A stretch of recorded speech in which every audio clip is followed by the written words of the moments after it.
Hey, good afternoon, everybody. Tom Stewart here. I'm with Liz Trotter. Our guest today is Derek Christian. This is Smart Business Moves. Woohoo! KPI month. We're doing sales today. Yep. I'm glad we're doing sales today. Marketing, really talking about marketing, just tied so smoothly into sales. I feel like we need it. Yes, excited. It's it's a good way to I start the see I'm year the only off one because though. I get all warm and fuzzy about KPIs, Liz. it doesn't take much, Yeah, does it? normally. So you don't see that lag, Tom? Yeah, I do now. It's All right. material. So I don't. you saw Derek go. So where do you think that's happening? Normally up in the top right, it'll tell you if you're like low on bandwidth, but if you are, there usually isn't, unless you've got other things running on your computer that you can turn off, other apps and whatnot. I don't think I have Sometimes that anything. helps. I shut everything off on my end, so we'll see. Hopefully it'll be okay. Yeah. Why Yep. is on my laptop I don't have control. I can't add things like add people or add comments in. You've probably never logged in as admin there Yeah, before. yeah, not on this one. I had a All Zoom right. call. I had a Well, Zoom. anything I had a else Zoom new going call. on? I had a Zoom call on my computer waiting to start for the last hour. I just noticed that and turned that off. Maybe that'll help. Okay. Are you late to something or? Was that No, I had noise? a Zoom call scheduled at 4:00, but I was stood out. Oh well. I wonder who would do something like that to you, Tom. I can't even believe that.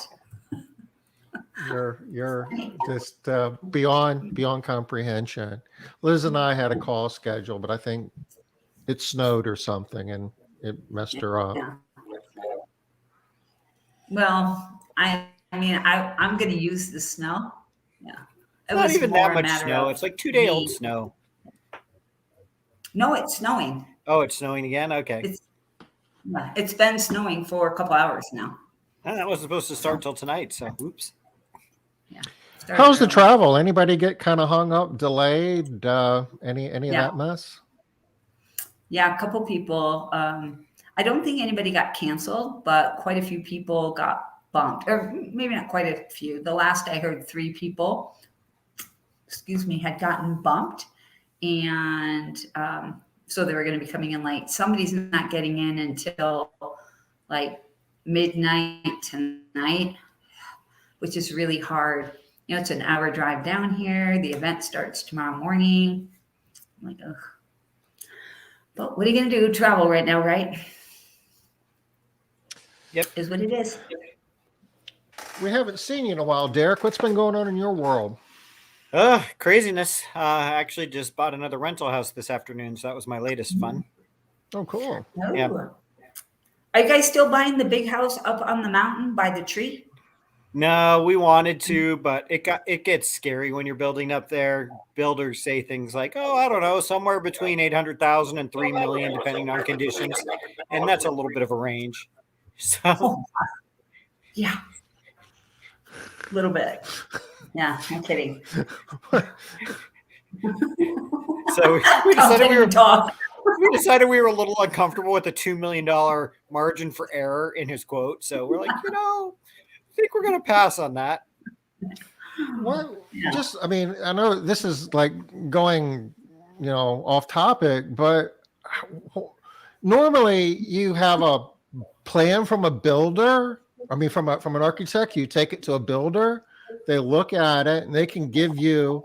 Well, this is literally like virgin land on the top of a mountain. So it was like, well, we're going to have to do some surveys to figure out what the soil is made out of. And depending on the answer, the piers are somewhere between this and this. And we might have to anchor this far back. And the water somewhere between 200 and 1,000 feet down for your well.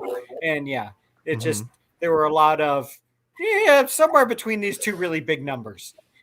Then you do the environmental studies and hopefully we aren't going to be dislodging some endangered species or something. I mean, the numbers got real big real fast if anything came in wrong. So we're like, you know what? I think we'll stick to subdivisions. And while it sounded all cool and glamorous to build on the side of a virgin mountain, the numbers got scary. So, it was kind of scary driving up there too, to be honest. I was like, this road is really thin and really bumpy and really windy up here. Imagine it when it I don't want to snows. be Yeah, blown off we this were also road. told we're also told when it snows you need to plan to spend a week or two up there. Okay. Well, I think you made a good decision there, Derek. Good decision. All right. What else is going on in the world? Anything? well, No? Liz, you're in Colorado. You want to share what you're up to and while you're on the road? Yeah, I'm at Laura Smith's event. Are you going to pop up, or can you pop up her event, Tom? Operational Excellence. It's a 3-day event here in Fort Collins. It's completely sold out. So if you're thinking, oh, I could make that, I live really close. Sorry, sold out. There is an online version for that is going to be doing the same thing. I think next month. Is that right, Derek? Next month? Yeah, I believe it starts in February. Yeah, in February. There's a lot of people here. I think there are Operational excellence. 40. You have a URL for me, Liz? I'll I look. don't. Give me a I'm second. not at my computer. Derek will have it. I'll pull something up. It was just I forget the name of it, not Evite, but one of those platforms that hosts events for you. Eventbrite. I'm with you. I can find it on Facebook. Yeah, I got it. right. I'm almost there. I'm not even trying. I know. Let us do all the work. Yeah. All right. So anyway, there are about 40 people coming here from all across the country, flying in, driving in. I've met already with at least 6 different people that have come in. I know Denise Baker. Hey, Denise is already here. I know Nina and Derek Hazelwood are both in the house already. Sandy from Natural Care is here. She brought her daughter, which is fun. Ashley Matuska is here. Lawrence is here. There's actually a good chunk of people here. We ate at Snooze today, and they gave us free food. It was fun. Okay. Why did they give you free food? We didn't know about maybe 3/4 of the way through the meal. They came out with this beautiful platter that had a big pineapple pancake, a big blueberry pancake, and then some French toast called, I can't remember, like All the Wow or something like that. And that stuff was amazing. See, there's Denise. Hey, Denise. Yeah, so I think she got here on Monday. Well, anyway, Cool. People are already coming in. Laura is running around like a chicken with her head cut off, making us all laugh hysterically. She's okay. We need to do this. We need to do this. She's leaving without her coat, with no sleeves on her shirt, going outside. And come back, get your coat. You should have seen her yesterday when I was setting up the snacks, and apparently I did not arrange the kind bars artistically enough. She's like, you don't just dump them in a bowl. So I was like, I don't know. Yeah. It works. I'm impressed you have kind bars, much less they have to be artfully arranged. They're everything is being arranged very artfully over here. You know, that is also not my strength. So yeah, no, when the iron came out for the tablecloths, I was like, and I'm out. You've exceeded my level of design. So all looks good in here. I'm thinking about past foundations events and our setup routine for that. I can't imagine ironing the tablecloths. yes, I can't imagine tablecloths. No, me either. well, she wanted to iron the gift bags, but we got her to admit that was a little too far. Yeah. I'm looking at the gift bags and they're in pretty good shape. I'm like, did they actually decide to iron these? Why did they look so good? I was expecting them to be really wrinkled. All right, well, we should get started with KPIs, I think. Sales let's do KPIs it. and everything around there. That takes time. All right, Derek, you're up. Well, when it comes to sales KPIs, it's actually kind of funny because like a lot of key performance measures, the top line one, the one you watch, is actually pretty simple. And that is basically what percentage of your leads convert to either one-time or ongoing service. And we track those two things. How many go to one time and then how many go to reoccurring. And we track it that way for a couple of reasons. First of all, if it gets to one time, at that point, I wouldn't say we consider the salesperson's job done because we would have wanted them to try to sell them on reoccurring. But what happens on that one time makes a big difference, whether or not it can go to reoccurring. So I want the salesperson to sell something. And then I'm hoping that my cleaners do a fantastic job and convert them. And so that's the top line number that you watch. Because at the end of the day, as long as that number stays in the right range, you don't need to dig into any detail. And that's kind of the truth with a lot of your KPIs. You sort of want to have a dashboard number, which is your overall number. And as long as that's in an acceptable range, I mean, if you're curious, you can dig in more, but you can't watch every number. So I just keep a real close eye on what percentage of my leads convert to one-time cleanings and what percent book to recurring. And if I notice I'm selling too many one-times and not enough reoccurring, there's a couple of things that can be going on. One of which is my salesperson's being lazy and just selling one-times. The other thing that can happen seasonally is you can fill up your schedule with one-time cleans and not have space for the recurring. So we'll make a real clear decision certain times of years, like holidays and, end of the school year when there's, graduation parties and stuff, that we do not want to book up our schedule with one times, and I'll tell our person, hey, listen, you can only fill this many slots. So that's the one thing we want to watch, is making sure that we're not booking too much of one and not enough of the other. And you can also have the opposite. For a long time, we were so short-staffed that we wouldn't book one times. We would only take recurring. So we wanted to see our recurring number to be way, way higher than normal. Now, I'm pretty sure here where I am right now at Laura's at All Star, they're not booking one times right now. They're only just booking. started to again because they finally got fully staffed. But yeah, Yay, good. I own Reliable Cleaning in Fort Collins, which pretty much lives off of All Star scraps. So when somebody calls and there's no availability, like, call Reliable. So yeah. That's your primary marketing channel, your lead channel. Yes, All Star Rejects that Laura doesn't want. Okay, very good. So Derek, one of the things that you said was, oh, sorry, Tom, did you have something? Just, we might be asking the same question, that, when your salesperson gets lazy, you sell more one times. Is it harder to sell recurring than it is one time? Generally it is. And some people are just really uncomfortable asking. It just seems easier to them to just be like, let's just book them once and see what happens. I want people to just say, oh, so you want every other service? Okay, so we're going to do every other Tuesday, and set that expectation. And we're not really talking KPIs now, but sales process. I do think it's a mistake that some people won't let customers book recurring. They're like, oh, well, we do a one time and then we call and we follow up with you. And I'm like, no, when you have that person on the phone, just book them. Just get them on the schedule.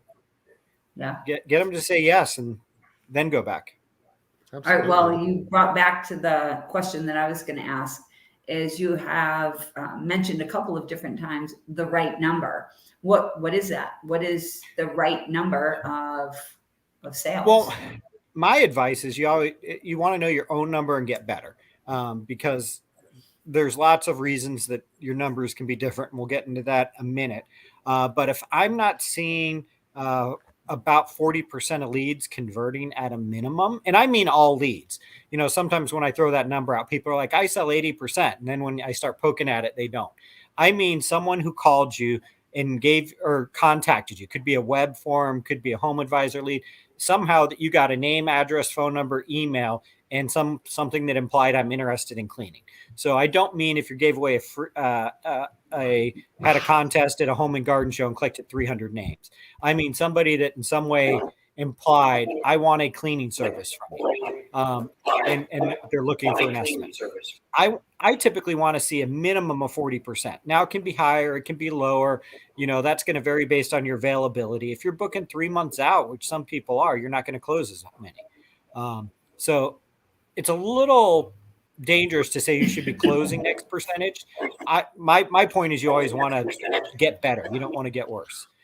You want to Does see somebody improvement. I'm sorry, Derek, does somebody have Facebook like open on their computer? Because I'm kind of hearing a reverb of what you're saying, Derek, about 2 I seconds have it in the after you background, say Tom. it. Let me close it. Yeah, because I That think might be I what's think slowing you down a little too. I didn't know it was open. I saw the tab up though. Is that good? Cool. Yep. Now, another number that I really like to look at is what percentage of your leads did you even get to quote? Because, how many people were you able to even get a quote to? Because that has a lot to do with your process. Are you following up enough? Are you trying to get in touch with them? And if you're only quoting half of your leads, then you can dig in a little bit more and try to figure it out. I blame the process more than the salesperson for the ability to get somebody a quote. Meaning, are you calling multiple times? Are you texting? Are you emailing? That's where things like software automations can help you get a higher conversion rate. Now, once they get on the phone and you give them a price, now I'm looking a little bit more of the sales ability of the salesperson. So that's when I want to see the close rate of the people that you gave a quote to how many did you actually quote, which, we're rambling without numbers here in spreadsheets, so it makes it tricky sometimes. Well, you can share your screen and pull up a spreadsheet if you want. But these are all top line numbers. Like I said, your top line numbers, what percentage are you closing? As long as that's in an acceptable range and getting better, you don't need to dig into the details. But it's when things start to look bad or you want to try to improve it that you want to look at the details. And Tom, I know you had this experience where you had a new salesperson come in and saw a sudden increase in sales, right? Yes. Yeah. It was awesome. It makes a difference. It makes a big difference if somebody has the skill set to be persuasive. Yeah. And it can make a big difference in the opposite direction too. Go ahead. So your 40% number, and I know, there's a lot of things that factor into that. Is that 40% of the quotes convert? No, I want to see about 40% of the leads convert to something. And if it's lower than that, I want to start poking at why. And there's a lot of reasons why. Now we're getting into some more KPI stuff. One of my first questions is where are your leads coming from? I want to look at lead source reports. Not all leads are the same. If you're buying a bunch of Home Advisor leads, chances are you're not even quoting a bunch of them. So you got to be careful about that. If you're doing some of, I find pay-per-click often brings me lower quality leads. I don't know why. I don't know if because it gets more impulse people. But I find that people that find me on natural search and fill out a web capture form typically have a higher close ratio than people who do pay-per-click. I don't know if because that's more bots or competition. I've never quite figured out why. It's just something that I've seen happen. People who fill out a form on your website, if you don't have an instant way for them to get a quote, are going to have a lower conversion rate. So those are all things that I want to look at is where did it come from? Because if you're getting leads, especially leads you're paying for, and you never even get them a quote, that's a channel you need to stop paying for because you're never even talking to those people. I noticed, like you mentioned, Home Advisor. I guess that's kind of merged in with Angie now, if I understand how all that works. Oh my God. Okay. If we want to get Derek on a rant. So Angie and Home Advisor. So if you're paying for an ad on Angie's list, when people ask for a quote from you, Angie also sends the lead over to Home Advisor, which also sends the lead to Handy. So, which they also own. So when somebody requests a quote from you, like goes to your profile on Angie and requests a quote, it also gets sent to Home Advisor and Handy. So, which really sucks because Angie's List used to be one of my favorite companies back when it was Angie's List and they were actually about quality and things like that. But man, they've just become terrible right now. I did this with someone the other day and was showing them the consumer point of view of Angie, where I'll go onto your business profile and request a quote. And it says, hey, thank you so much for requesting a quote from Reliable Cleaning. We also sent your request to Home Advisor. Expect 4 phone calls back. And and they charge you for that. You pay for that. Yeah, they charge you to set up a profile on Angie, where when people ask you for a quote, oh, we're going to send it to 4 other companies too. And the 4 people on Home Advisor are paying for it as well. Correct. And then they send it to Handy, which they also own, who undercuts all of our prices. And he'll price it, dirt cheap at $20 an hour. Yeah. So does it work the other way? So anybody that calls the other company, do you also get their leads? So is that how they even that out? Basically, if you pay for Home Advisor, you get leads. One of the ways Home Advisors is getting leads is anyone who requests a profile on a quote on Angie automatically gets shutted over to Home Advisor now. So Derek, from a KPI standpoint, if I hear what you're saying, your lead source matters. Not all leads are as valuable as others. Right. And watch it over time. I mean, like I said, for years, Angie's List was one of my favorite websites, but with the changes in ownership, I mean, your conversion rate on that would have gone from, I used to see 70 and 80% conversion rate on Angie's List. And now it's horrible. Last time I checked that with somebody, I think it was like 6%. So you're paying for leads and closing less than 1 out of 10. Wow. Derek, do you have numbers on like what people might expect from different leads? Like a phone lead, you might expect to close those at this percentage versus a website lead, you might expect to close at, a much lower percentage or. Honestly, Tom might have better numbers than I do on some of that stuff because of some of the stuff he's been doing. But in general, just for internally, I want to see somebody, if somebody says they're a referral, I want to see in excess of 90% of those closing. If I'm not seeing referrals in the 90% close rate, I feel like my salesperson's doing something really wrong. And I'm going to want to go listen to those calls to see what the problem is. Sometimes it's availability, in which case I'm like, yeah, that sucks. I need to hire more people. Could be price, although honestly, that's normally not the problem. Yeah. I'm looking for, what it is, but referrals should be extremely high. When somebody says they found you on the internet, I ask my people to poke a little bit more and ask more as to what that means.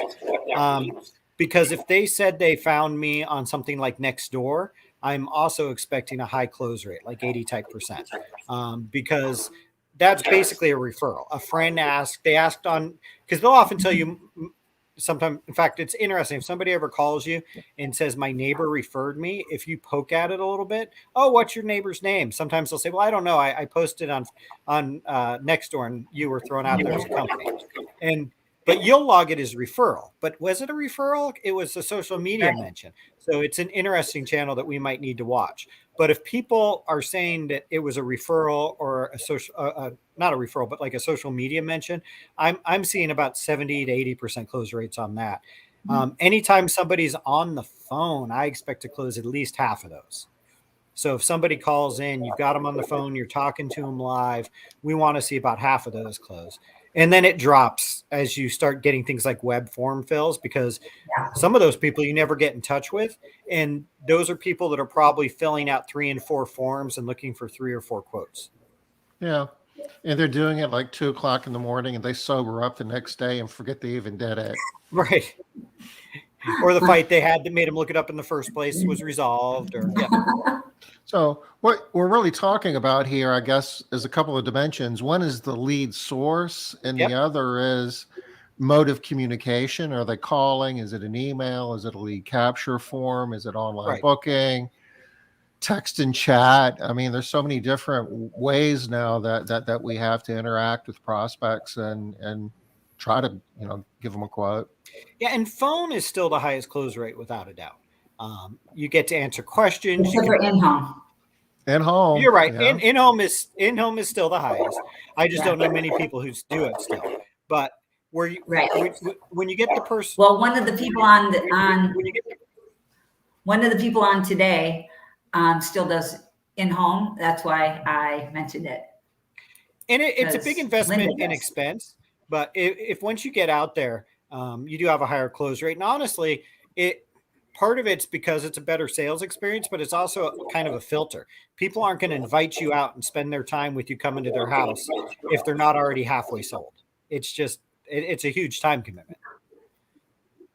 So in-home has a higher close rate if you look at the number of houses you get into.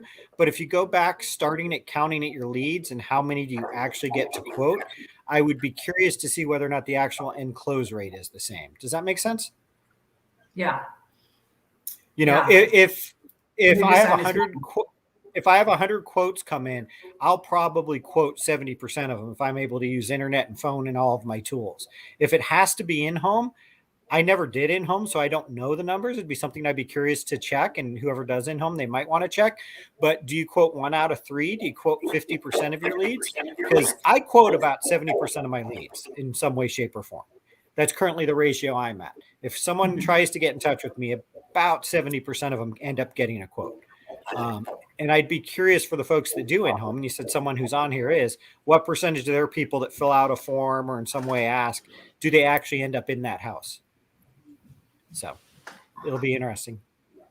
Okay, so Linda closes 98% of in-home. Yep, that's pretty normal for the close rate for in-home. But Derek's question is, how what many percentage? of the, Right. Yeah, go ahead, Derek. How many leads do you get to end up in one house? Yeah. That's kind of what I'm curious about, and I'd be interested in tracking.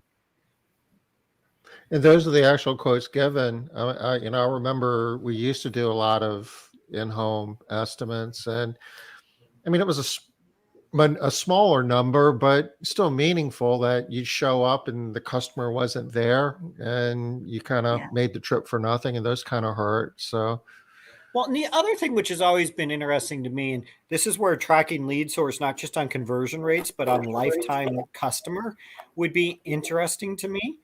Tom, guy who owns a software company, can track this stuff for me, is by lead source, what is your conversion rate? Because Rohan Gilks back in the day made an interesting point with me. He was, for those who don't know, Launch 27 in online booking, and he was explaining online booking, and we kept stopping him and saying, well, Rohan, what about this special customer? What about the person that needs towels folded? What about all of these questions and answers that the website doesn't answer? And Rohan kind of cut us off and was like, who books online? Easy customers that really don't care. And they just want to get their service done, and they want you to show up on time at a reasonable price. And they're just really not special. So you know what online booking does? It filters for easy to please customers. And I was like, oh, that's really interesting. And I wonder to what extent the people that actually want you to come out and see their house and see their special needs are the opposite, and they're the harder to please customers. So I'd really be curious, kind of by lead source, or maybe how you presented the quote or something, what that does to long-term conversion and ability to hold on to customers. Because Rohan's belief was, if you book online and you're that type of customer, you're the easy to please customer. And we all have these people. These are the people that when you've got a cleaner who sucks, you're like, oh, you know what? Give her Mrs. So-and-so because she never complains. And that's what a lot of people do when they have a bad cleaner. They give them the easy customers. And his view of the world was online booking filters for easy customers because they don't have special questions. Things are a lot different now, because it's so easy to book online and everybody's so used to buying everything online now that I don't think that holds true as much as it used to.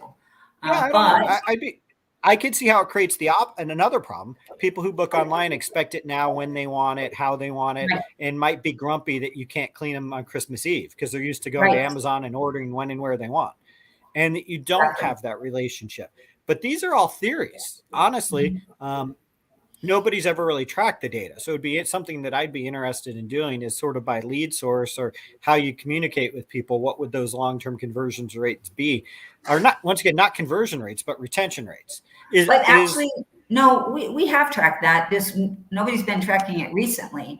Yeah. I haven't heard it being tracked, like especially the in-home hasn't been tracked recently, just because so few people are doing it. But back in the day, you definitely had a lot, or at least we did, and the people that I talked to all had a much longer retention with in-home estimates. So the people created relationships and they didn't want to let go of you. I mean, don't quote me on this, but my memory is that it was like 5.5 years was the average amount that you would keep an in-home estimate. And that's, if we dig into the data, if we don't end up doing more in-homes again and going old school. Yeah. But the reason why they're doing it now is different than why they did it before, so it's a completely different time. Yeah. Yeah. Most of the people that want in-home estimates from us currently are picky people, old people that don't understand how you would even understand how to clean their house if you don't come and look at it. More like that. But back in the day, it was just standard. You're coming to my house because I want to look at your face. That was why they had you come out. They wanted to see. Right, they wanted to know if they could trust you, and then all of a sudden, we all started getting into strangers' cars on a regular basis. Yeah. So that's kind of interesting. Does the turnover rate for, say, recurring service sets booked online, is that a higher turnover rate than something that was a phone sale or an in-home estimate sale? Yeah, I'd be really curious, just because I have lots of theories around it, but I don't know if they're true. Yeah, I saw Tom. We might have to. Yeah, we might dig into that a little bit. But don't anybody reach out to Tom and ask him when those numbers are going to be available, because he's just taking notes. Yes, he's just thinking, I'm adding that to the long list of features that we might add. Long list. Hey, but if you can pull it, it'd make a heck of an article and maybe a nice broadcast to talk about and press releases and such. So Maine Central answers the eternal question: is in-home really better?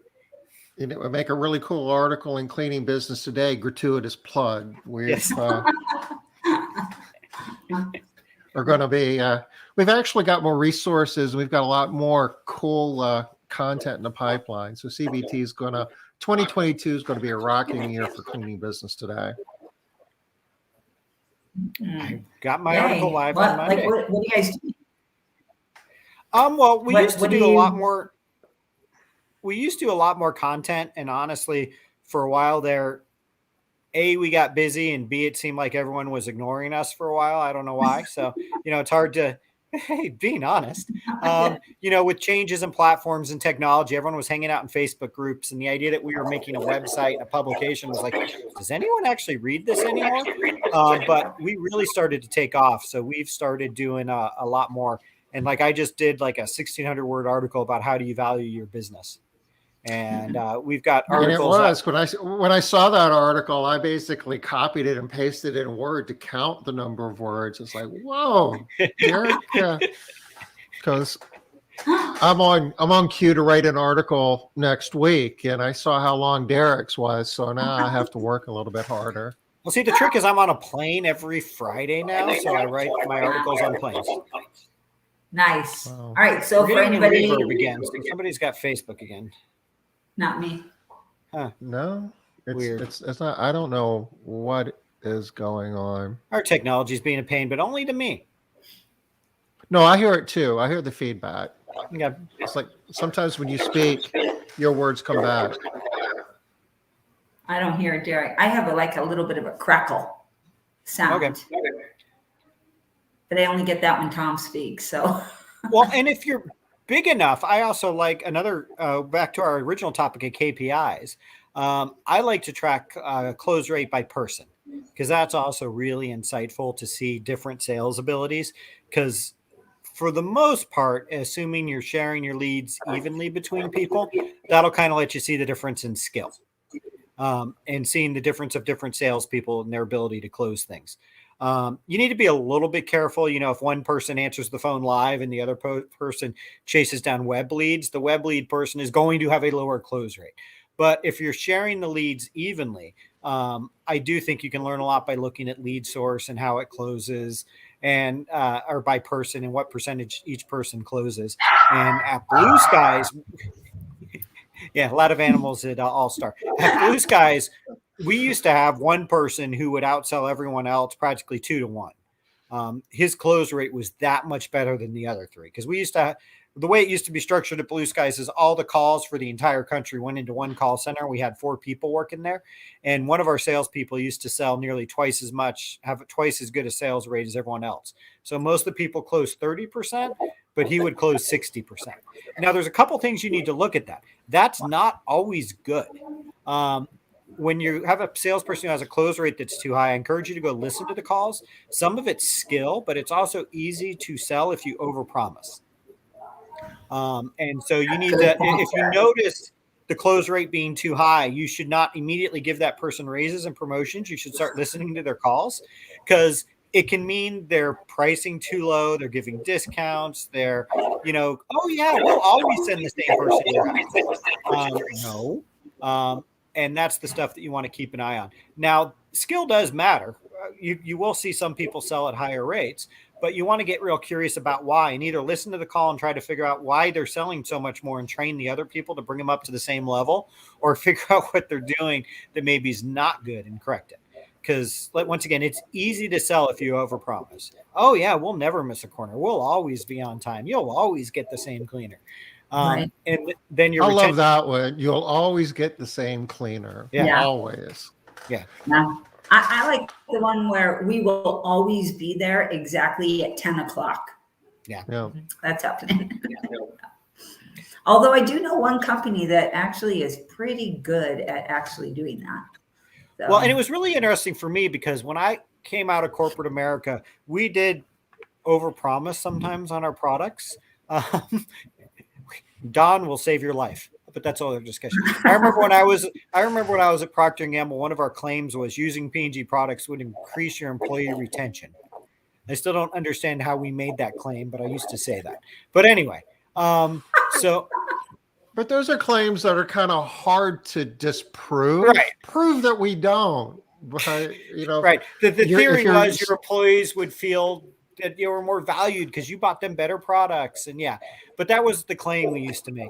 And coming over here, I hired Debbie Sardona as my first coach. And I remember going to her company, and Debbie's people used to practically unsell people. They'd be like, just to be clear, we're not promising you an arrival time. We're going to do our best to send the same cleaner, but no promises. But they're all trained the same, so you don't need to worry about it. We are not cleaning underneath your bed. I mean, they had this list of like 20 things that they would tell people that they're not doing.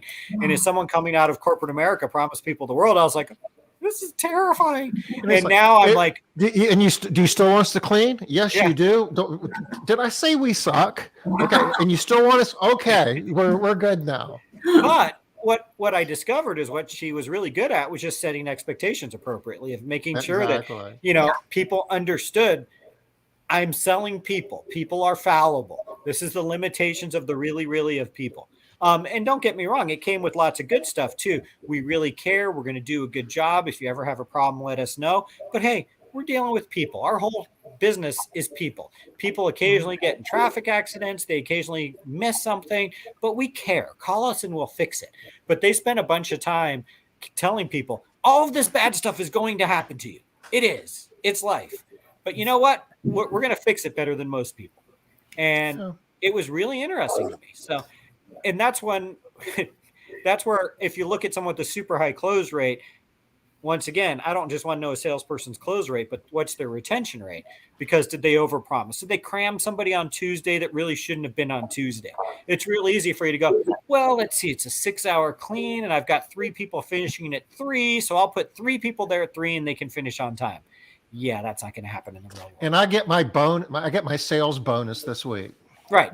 But I just put an impossible job on the schedule. That's going to cause customer service to be screamed at in a couple of days. And a 1-star review, and the customer's not going to want to pay. Right. Yeah. All right. So this is what I have heard so far. Track your just your sales, how many you close, right? Track how many leads come in first. Track how many you close, like a total percentage. And then maybe break it down by a couple of things, person, and then also by whether it's done by phone, by web. Like I said, start by looking at the big numbers. Like once again, Blue Sky Cincinnati, we traditionally close 35% of our leads for home cleaning. Last month it was 6%. So I don't normally spend a lot of time digging into details. I'm like, oh, look, we closed 35%. Life is good. Move on. But this last month, we closed 6% of our leads in Cincinnati. And I went, well, that's not good. So I've spent a bunch of time digging in. Where are the leads coming from? Why is our close rate so low? Does it vary by the person that they talk to? Because now I'm trying to figure out, why did that number move so dramatically, and Right. come up with answers to the questions. So you got to be careful. You can't track everything. So that's why I said, when it comes to sales, the big kahuna number is what percentage of your leads converts to some type of cleaning, either one time or recurring. Because that means you're getting them on the schedule. And then you can start getting a lot more curious about when things are off, why. Or if you just heard me say you should close roughly 40% and you're closing 20%, maybe now you should start poking in and trying to figure it out. But I want to see it within historic ranges and ideally getting a little bit better at all times. And so now what I'm hearing you say, Derek, is just start tracking the numbers. Right. Just start looking at the numbers so that you have a baseline for your own company, and just Right. start improving it. If you're currently at 15, be shooting for 20. If you're Right. currently at 20, And I don't want you to, everyone, sometimes we talk about all these numbers and it really confuses people because, oh my God, I can't track all this stuff. The big number is, think of it as you get leads, which is basically raw materials or at bats, and what percentage of them do you actually turn into money? And as long as that's in an acceptable range, you don't necessarily have to go deep every single month. Now, right. occasionally you want to go deep and start asking questions. All right, I have a 40% close rate. Is that 30% with Derek and 60% with Liz? Maybe I need to fire Derek and hire more Liz's. Or maybe I need to listen to Liz's calls and see if she promises things she shouldn't promise. So there's the overall top level thing, which once again, I always say your big KPI is your dashboard. It's the thing you look at when you're driving. But when the little check engine light goes off, that's when you pull out the little thing that you plug in that it gives you more detail. Those numbers are the details. Why is that big number not what I expected it to be? Why is it moving so much? And sometimes it's a pleasant, and sometimes your close rate will go up, and as you start digging into it, you're like, wow, this new salesperson is great. Or all of a sudden we're getting more leads from Google, and Google leads have a higher close rate. So let's stop paying for things. So yeah. All right. What about, you did mention at one point, and I know Matt did talk about this, tracking whether or not they are one-time cleans or recurring. Does that matter? Oh, it matters a lot. Honestly, we most of us prefer recurring service, although I've met people with big companies that just do one time. Yeah. There's a big company that we all know of that I think does like 70% one time as their revenue, which has always surprised me, but they do it. But yeah, and that's going to vary by lead source too. Google local services, those ads that appear at the top of Google, are good, but I find it brings a lot of one times. They're good. If you need business next week, you can turn it on and they've got a high conversion rate, but they're normally one times. So it's interesting to see things like that, that certain channels are more likely to bring you one time than others. And there are one-time people that will never be recurring. They're just not the type. They're special events. My SEO company recently wanted to rank me for move cleans. And I said, no, thank you. And they were really confused because they were like, look at all this search volume and we can get this. I'm like, I really don't like move cleans. They're kind of the definition of one-time events. I don't want to spend my, X amount of dollars per month ranking for a one-time event. Let's rank for some things that are likely to get me some recurring service. If you do a really awesome job and leave your card behind, maybe the person that moves in behind them will call you, but don't hold your breath on that. Right. So, but my SEO company was all supercharged on it and excited because, oh, here's a phrase we can rank for, and here's all the search traffic, and we think we can get you on the top 3 in 2 months. And I was like, yeah, no thanks. I don't want those people. They fill up my schedule, and then I can't take the recurrings. Right. They're great for fill-ins, but you don't want to have them be the bulk of your company. At least you personally don't.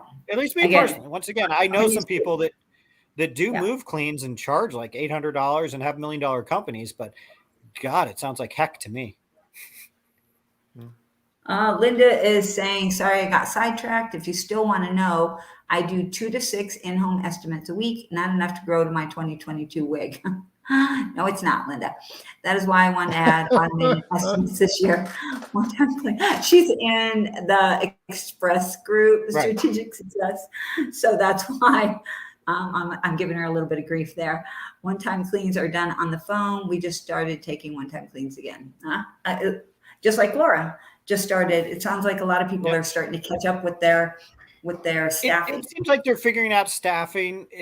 It's odd because the press is just now really starting to catch up on the story that there's no employees. But I feel like a lot of people are starting to catch up that they've got employees now. So it's like they're behind.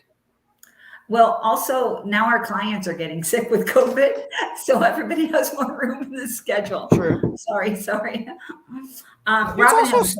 also staffing. We were flogging the heck out to try to hire it reliable, and we have 2 people in training today. And it's been a long time since I had 2 people in at once. Yeah. So Robin's question is interesting. What % of your initials would you convert to reoccurring? So it depends on how you refer to it.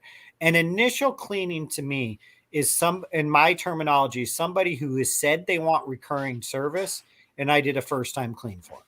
If somebody calls me and says they want to move clean, that's a one-time clean. An initial is somebody who said, I'm interested in regular service and I did an initial clean. Those we typically expect to close 90% of them. I'll pull the actual numbers. I think it's like 87 last time I checked, but it's roughly around 90% of initials convert to recurring, because those are people that said, I want your service. And then it's up to us to see whether or not we can deliver. Now, that's also based on doing some screening and, once again, not selling people we shouldn't be selling. I feel like that's low, Derek. I mean, if somebody says that they want recurring service and we go out and do an initial, I think our number is high 90s for that. It's rare that we don't. Well, you're probably better than us, but we typically lose about 1 out of 10 recurring customers after the first clean. For what? A lot of it's misaligned expectations. Okay. We didn't do something they expected us to do. Sometimes it's just a cleaner that's not as good. One of the problems that I have, and I have not overcome yet, is my really good cleaner schedule gets filled. So my initial are almost always done by my most junior employees. And sometimes, like, especially if it's an online booking, they'll sign up for weekly service because it's the cheapest bill rate, and cancel after one job. But we do end up with a lot of expectation misalignment. I've not got quite into Debbie's approach yet. Once again, I used to laugh at Debbie because as soon as people said, and I want to book, it felt like their people pulled out a list, said, great, here's the 20 things we're not going to do. So we've never quite gotten that extreme.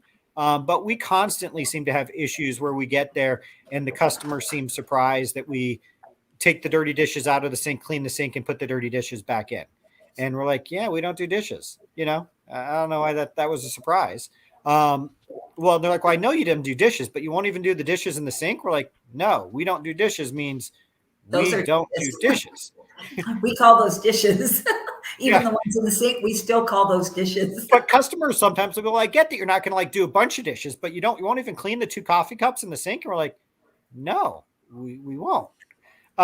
So that's stuff that sometimes gets us into trouble. Okay. That makes sense.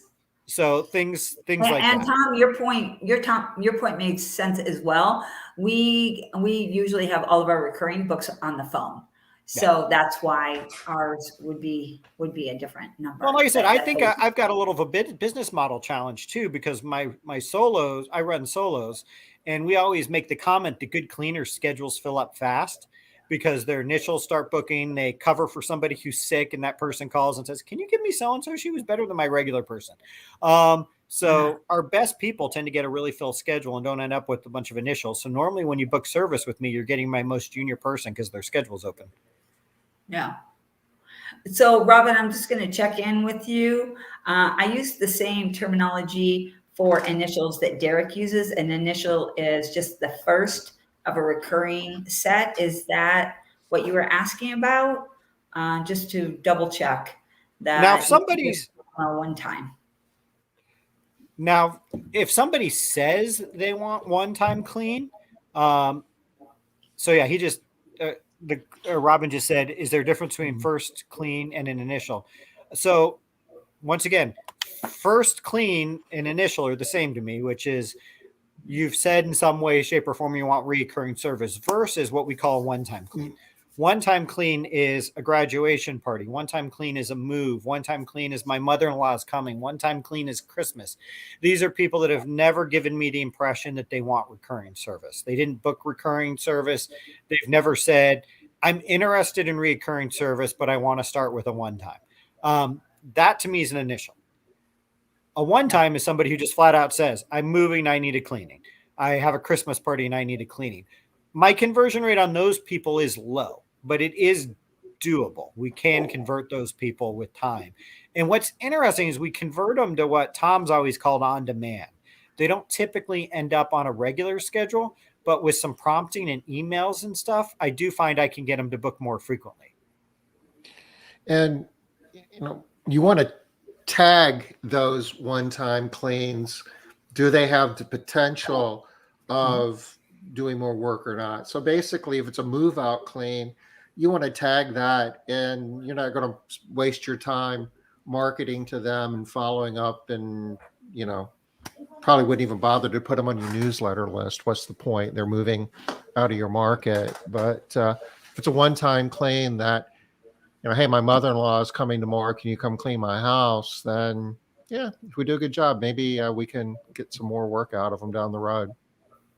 Those people, usually you can market to them every 3 months and you'll hit on them. They're like, oh yeah, that would be nice. I did like to have my house clean. That was awesome. Yeah, it was a good experience. I wouldn't mind getting that as a Christmas gift, a Mother's Day gift, gift to myself. Yeah. And a lot of times it'll take more than just 1 or 2 of those. And some people never switch off of on demand. But a lot of times you can, or maybe not a lot, but sometimes you absolutely can get people switched over. And that's one of the interesting things. And Tom, I assume at some point you're going to play with your fun spreadsheets. You're not going to move mountains by taking the one-times and converting to recurring. You're going to maybe convert 2 or 3%, which doesn't sound like much. But if I move my close rate from 40% to 43% and put it on Tom's spreadsheet and show what it does over 5 years, those are big numbers. So don't blow it off when I say 2 or 3%. 2 or 3% over multiple months, over multiple years is big numbers.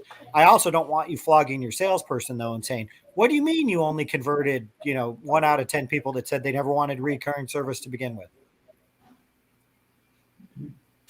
So Robin is asking, in terms of budgeting for recurring, what do you expect? 50% to convert, or is this low? A lot of it, once again, because I can't answer all your business model questions of it. Do you not take one-times when you're busy? It's tough for me to answer that. I expect, like I said, about 40% of my people who call in to book to something. Referring to what? I had the what if spreadsheet that I did in a couple of my classes. Yeah. Okay. And it said, what does this mean? On the what if spreadsheet, I had 2 numbers. What percentage of your customers book a first time clean and 1% book recurring? Normally for me, it was about 50% of people that booked a one time would end up in recurring in some way. So they were either initials or one time. So those two terms kind of got combined. Okay, so that's why he's asking about that. That's a spreadsheet that I use in one of my classes. So I would normally say about 50% of one times convert. And it can vary. Like we were just saying, All-Star was closer to 70, 80% for a while. Because if you called in and said, I wanted to move clean, they said, call Reliable. We don't do that. Right. So Reliable's conversion rate on one times was really low. It was really crappy because we got all the move cleans. Yep. Right. Oh, we do. You're need a dorm turnover? No problem. All the stuff that All-Star was always too busy to take. We'd be like, sure, revenue, I'll take it. Which, by the way, is normal. When you're smaller, you got to hustle for business. As you get bigger, you tend to do less. It's really funny. As you become a bigger company, your scope of work tends to get smaller. A lot of people tend to try to want to do add-on services, but I found the most successful companies is they get bigger, do less, not more. We hear that all the time. You spend your time on the things that are making you the most money and don't waste your time on the things that aren't. I mean, Reliable's in the we got to make payroll type phase of we're at 300,000 in revenue, the lovely valley of despair. We're in that, we got to make payroll next week type mode. But once you get to a certain size, you're like, God, moving cleans are a pain in the butt. I don't want to do those. The one thing we've never done in any of my companies is Airbnbs because they're a pain in the butt. Even I won't do that, but we do all the other crazy stuff still. Well, we are approaching the top of the hour. We've got a few more minutes left. Derek, what you got going on over the next several months? Any activities, programs, fun stuff you're doing you'd like to share with our audience? Nothing too exciting right now. We do have CBF Live coming up with Debbie's group, but that's going to be, I'll throw it in the comments a little bit later here. I didn't plan ahead and actually get my code, so oops. We came to very much later. We're leaving. So I know. Hey, let's be honest. About 20 people watch this live and a couple hundred people watch it later on. So I'll throw it in here in a couple minutes. But it's the big event we do in Dallas. It's really cool, actually. A lot of people, especially people who've seen Debbie Sardone speak before, sometimes will say, I don't need to go that. I've seen Debbie before. But, man, if you've never been to it, it's a heck of a program. It's in April this year, April 7, 8, and 9. It's amazing on how good the speakers are. It's not just Debbie on stage. This year, it's all about leveling up your employees and your office staff. So it's going to be a really cool event. So I'll post some details in here. But I'm not doing too much until then, honestly. I'm actually trying to plan a trip to go see gorillas right now. What part of the world would that take you to? Africa. Wow. Funsies. Yeah. So I actually don't have anything planned for the next couple of weeks. I'm normally doing a big event every month or so, but I'm chilling a little bit. Okay. Well, you'll still be traveling back and forth in the snow. Yeah, I know. Writing articles while you do it. Yeah. Hey, 3-hour plane rides are a great time to write 1,600-word article. Is this a link? Well, actually, yep, that's the link. Okay. I did have a comment about Cleaning Business Today. Just a reminder to everybody to look for it if you're not getting it, because I was talking to someone not that long ago. It doesn't seem like it was that long ago anyway, and they had never seen it, but they thought they were registered and it was going to spam. So maybe go in and yank that little thing out again. Yeah, it does. You do get emailed every other week, and sometimes Google will decide that's spam and put it in your spam filter. So you do want to check and mark it not as spam. And like I said, honestly, we're really investing a lot in content again. It's kind of funny. For a long time, our viewership started to dip. But man, in the last 3 years, it's taken off and people have gotten really interested again. It's interesting how what's old is new again. And people are going, you know what? These top 5 tip type articles, which were all the rage, people are realizing aren't really useful, that the tips are garbage. And so they're wanting more in-depth stuff again. So, well, it's true. Cool. There was a lot of clickbaity stuff that for a while was kicking our butt. And honestly, Tom and I just never would play that game.